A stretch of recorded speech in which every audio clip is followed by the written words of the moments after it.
આજથી 1 વર્ષ પહેલા જૂન 2024માં કીર્તિ પટેલ સહિત બીજા 5 લોકો પર ખંડણીના આરોપ લગાવવામાં આવ્યા।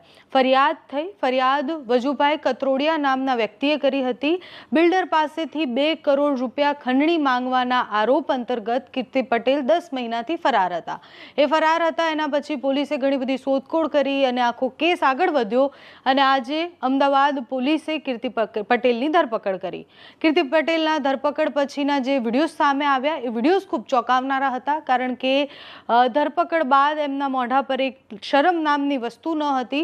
એ હસી રહ્યા હતા। પોલીસ સાથે જ્યારે એ વાતચીત કરવા માટે ગયા, પોલીસ સાથે વાતચીત કરી રહ્યા હતા ત્યારે પણ એ હસી રહ્યા હતા અને પ્રશ્ન એ થયો કે કોઈને પોલીસ કે કાયદા કે વ્યવસ્થા કે પછી આગળ એની સાથે શું થશે એનો ડર કેમ નથી બચ્યો। ખંડણીના એ કેસમાં 2 કરોડનો એ કેસ હતો, એટલે 2 કરોડ ખંડણી ઉઘરાવવાની વાત હતી। એમના સહિત બીજા